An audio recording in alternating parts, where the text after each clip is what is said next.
As of no 12వ వారంలో ఆఖరి captaincy టాస్క్లో భాగంగా ఎవరెవరు కెప్టెన్సీ కంటెండర్స్ అయ్యారు అనేది మనం ఈ వీడియోలో చూద్దాము. మనకు తెలుసు ఆల్రెడీ ప్రీవియస్ సీజన్స్లో ఉన్న కంటెస్టెంట్స్ని ఈ సీజన్స్లోకి పిలిచి గేమ్స్ అయితే ఆడిస్తున్నారు. సో అందులో భాగంగా ముందు ఫస్ట్ ఆఫ్ ఆల్ మన కళ్యాణ్ గారు కెప్టెన్సీ కంటెండర్ అయ్యారు. మన ప్రియాంక గారితో గేమ్ ఆడి ఆయన గెలవడం జరిగింది. అండ్ అదేవిధంగా సెకండ్ పొజిషన్లో మన సెకండ్ టైం వచ్చేసరికి మనకి సెకండ్లో డిమోన్ పవన్ గారు కెప్టెన్సీ కంటెండర్ అయితే అవ్వడం జరిగింది అనమాట.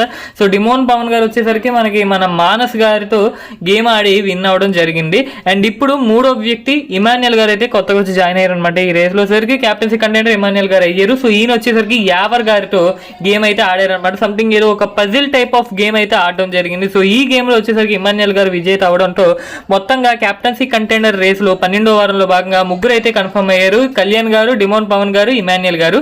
అండ్ మిగతా ఇంకొక ముగ్గురికి అయితే అవకాశం ఉందన్నమాట. అది వచ్చేసరికి మన రీతు చౌదరి గారు అండ్ అదేవిధంగా మన సంజన గారు అండ్ మన దివ్య గారు. సో వీళ్ళ ముగ్గురికి ఇంకా అవకాశం ఉంది కెప్టెన్సీ కంటెండర్ రేస్ లో పాల్గొనడానికి.